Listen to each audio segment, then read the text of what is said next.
This is the summary video for Synapse, our adjustment support tool, and I hope you like it. Let's go ahead and get into it. When you first get to the Synapse screen, this is what you'll see. You just verify your state in MLS, and if you change anything, then there'll be a save button up at the top left, and that will save it permanently so that the next time you start a Synapse session, then it will start with whatever your choice was for that. I'm going to go ahead and leave it as Arizona because that's what I use. And then you choose your property type. That's important.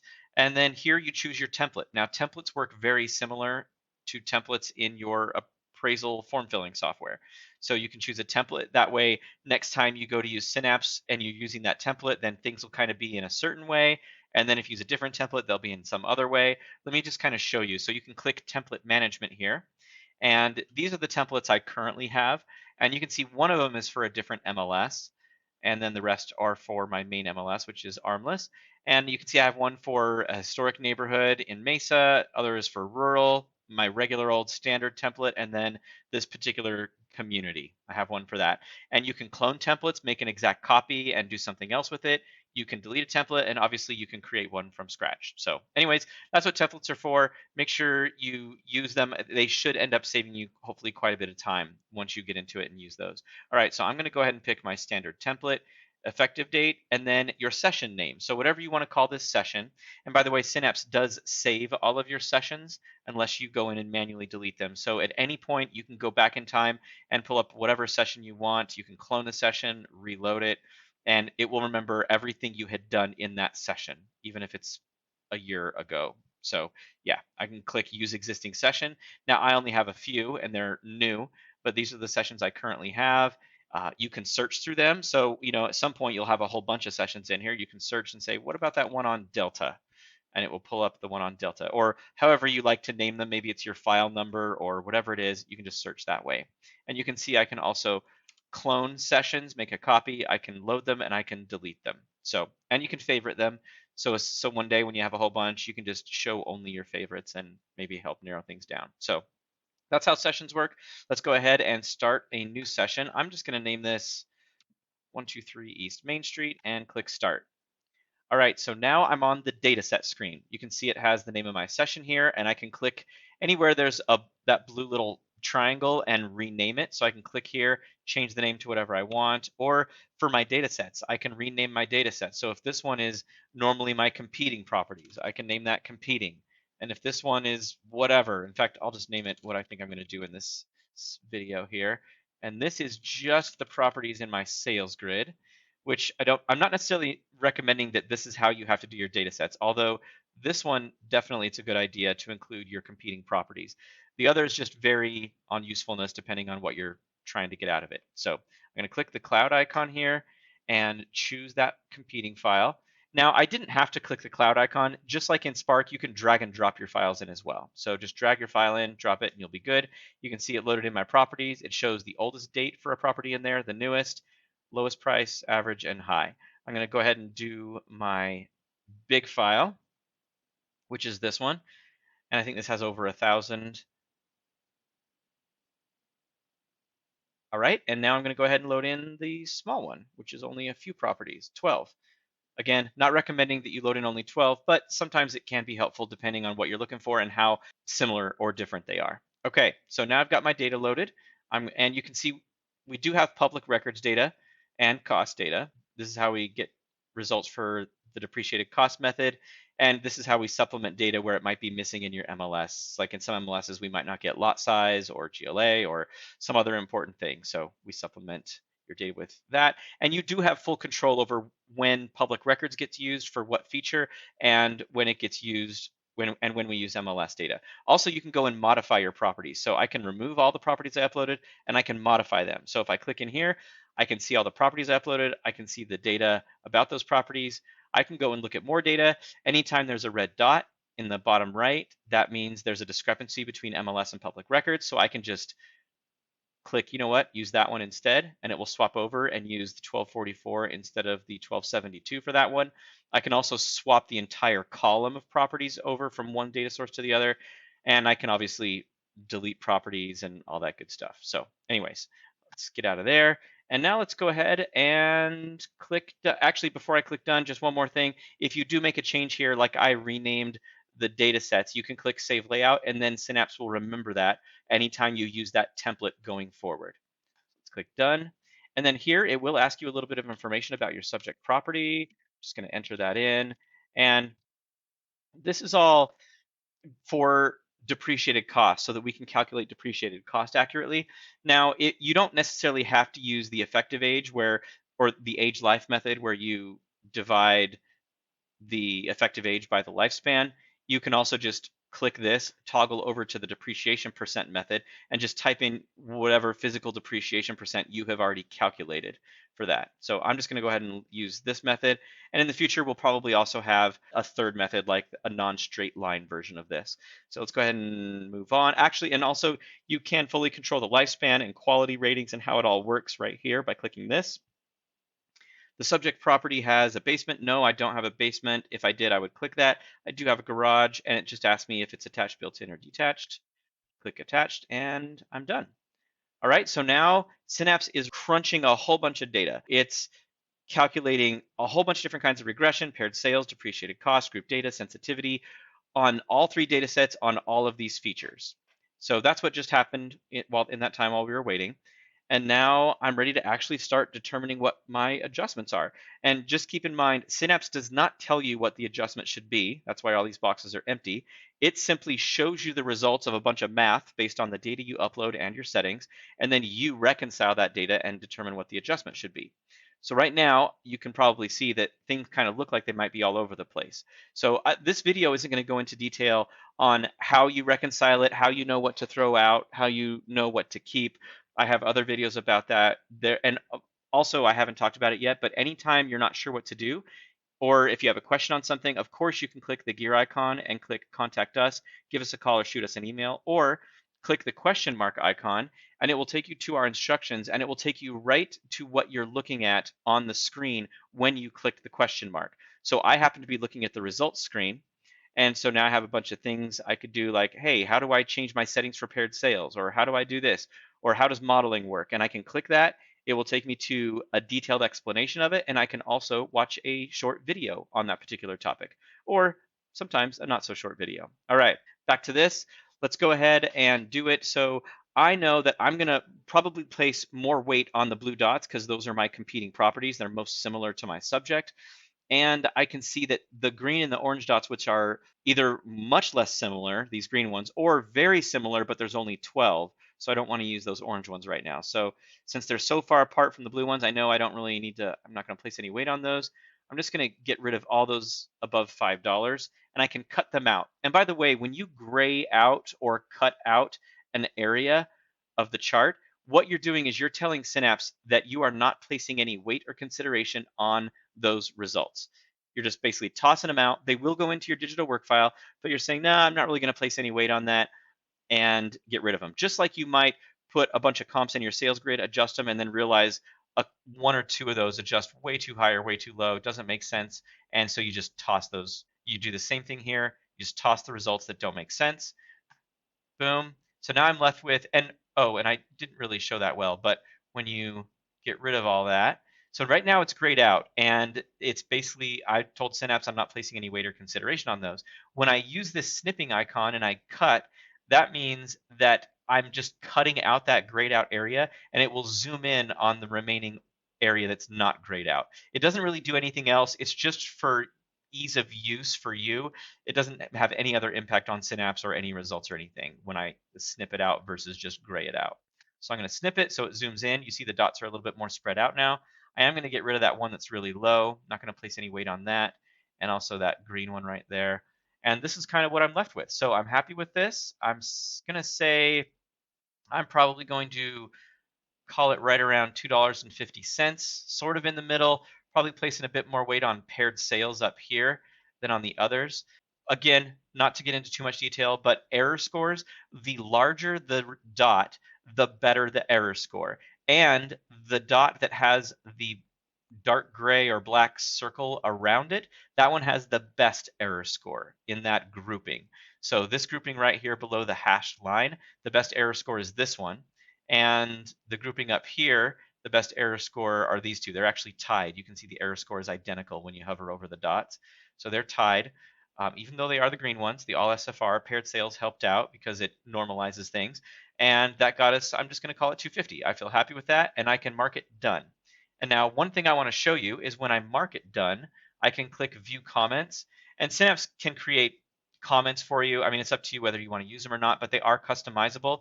Now you can see the area that I did not gray out, it's saying that I placed weight on all of those results.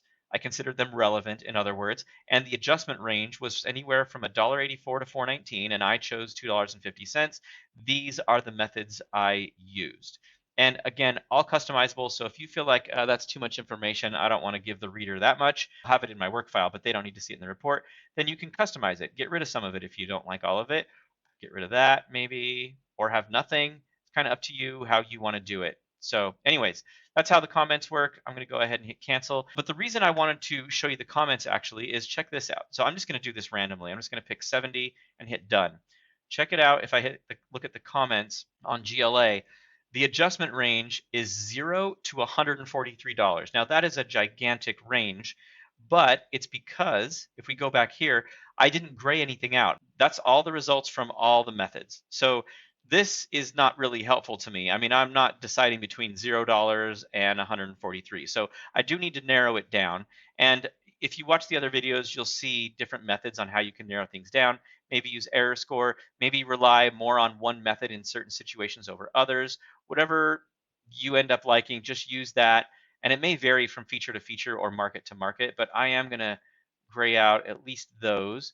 And I'm going to gray out, well, let's just do that for now. And I'm going to snip those out. And let's see what we're looking at here as it zooms in on it. Yeah, so I've got a bunch here. My best ones are right around here as far as error score goes. And I do probably want to place some decent weight on depreciated cost. These ones are just too low. I'm not going to place any weight on those. And yeah, I think I'm going to go down to here where we get into the paired sales. Yeah, and go with that. And I'm probably going to call it $60 and be done with that.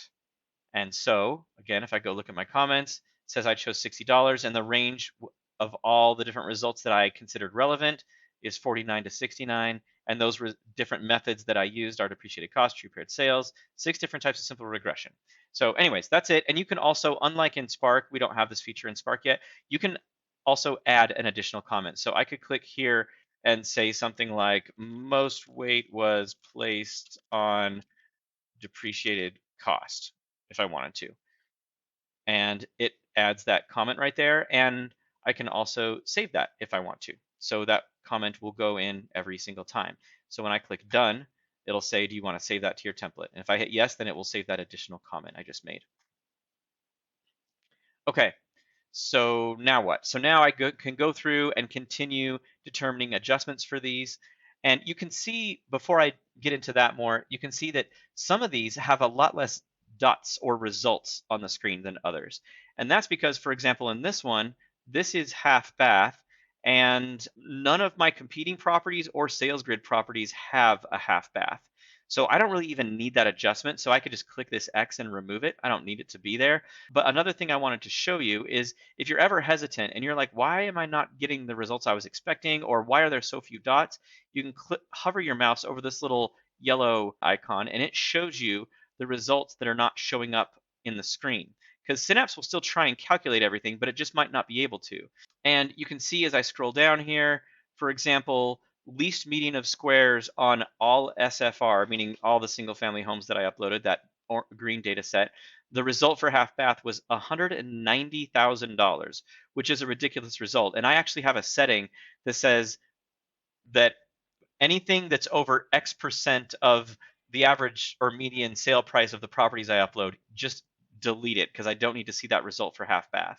So I believe in my case, maybe it's 10% for half bath. I don't remember. But anything that's over that, it's meaning that I excluded it because I decided that is just not a relevant result to show. I don't even want to have it show up and have to exclude it. It's so ridiculous. And that will happen from time to time, especially with regression. And then what else do we have here? All properties the same. So in my sales grid file and my competing properties file, it says all properties are the same. So because every single property had 0 half baths, it couldn't calculate anything. So that's why none of those dots are there. So anyways, that's how that works. And then the last thing I really want to cover, I know I'm talking a lot here, is modeling. It's potentially the most powerful feature in Synapse, and I think the coolest feature in Synapse. It can really, really help things, is when you model, and I know it sounds like it might be kind of black boxy and, oh, geez, do I really want to use this feature? Because how am I going to explain it to somebody? But so even though we call it modeling, it's actually really simple. When you model a specific feature, what you're doing is you're saying, okay, Synapse, this is 100% the adjustment I want to make for lot size. So go and adjust the sale prices of all the properties I uploaded, adjust them to my subject property based on $2.50 a square foot or whatever you choose. So I click done, I hit model. Now watch what happens. Okay, and that does vary in time. The more properties you have, the longer that'll take to crunch everything because it's doing quite a bit as far as calculations go. So now if you notice, the results actually did change for all of these widgets or features that are white. Now the green ones I marked as done and they are locked. And now when something is marked as locked, that means modeling cannot impact it. So these were not marked as locked, so modeling did impact them. So going forward, let's say I'm about to figure out what full bath is and I'm going to model it, but I do not want it to impact swimming pool. I can just click this now and lock it. And that means anything else I model will not impact these results. Also, you can hover over this little eyeball icon and see exactly what this feature's results are modeled on. So in this case, I adjusted everything to the subject property based on lot size at $2.50 a square foot. So it's telling you the results were modified based on that. And so now I can go in here and you can see half bath actually kind of lines up nice here around 4,000. But like I said, I don't really need that. So I'm just going to hit the X and remove it. But maybe I do want to get an adjustment for something else. So let's add a feature. And I'm going to go pick, let's do exterior features workshop. Hit done. And now Synapse is going in and it's running all the different methods and the math to calculate that. All right, so now I've got workshop down here. And this one also is modeled on lot size because it is not locked. So it's all this impacts it as well. And so essentially what I've done is I've normalized everything for lot size. So I no longer have to worry about lot size, co-varying with anything or confounding any results. It should really tighten up the results because essentially lot size is not a factor I need to be concerned about anymore. Of course, that assumes that my adjustment that I chose here is fairly accurate. If I chose something crazy like $20 a square foot, then things could really get wonky. But as long as you're picking good numbers, then this really will tighten things up. And especially because the biggest impact of any single feature, at least in most markets, is going to be lot size, your land, and GLA. At least in most areas. I know that doesn't apply everywhere and for everyone, but in most areas, once you model lot size and GLA, everything else should look a lot nicer. So I would definitely encourage you, if you're not using it already or if you're new to Synapse, to definitely use the modeling feature. It's really cool and it works well. And now at this point, I'm not going to do it, but I could go in here, constrain out the ones I want, or I can model GLA. If I feel really confident this is the good adjustment to make, then I can model it. It should tighten all this up, tighten this up, and the rest as well. And then I can go find my potential adjustments. Yeah, I think that's everything I want to show you. Just be aware that when you click export, it's going to create a file, and you can then go and put that into your digital work file wherever you keep that information. It's going to have a ton of information in it, all the math on how all the methods are calculated. It'll have all the details on exactly what you did within Synapse, and you can actually, it'll give you documents that are meant for you to go and actually put into your appraisal report if you want to. Or you can just have it in your work file and be happy with that. And that does include comments. So it'll give you a comment page. You can go and put that into your report. There's other videos about that. Again, use this green question mark if you have any questions on things. And just, I think this really is the last thing. Just be aware that you have full control over nearly everything in here. For group data, if you want to go and check it out, you can go and actually look at all the properties. You can change what is defined as a group. You can have it default to certain things. Again, there's videos about all this, but you have full control over it. Depreciated cost, if you go to your session settings, you have full control over all of the settings for depreciated cost. Paired sales, you have a whole bunch of settings which governs how Synapse determines whether something is a match, whether these two properties are paired sales. Just want to make sure everyone understands you do have control, and you do have a ton of information that goes into your work file that explains how everything is calculated. Okay, hope y'all like it, and thanks for taking the time.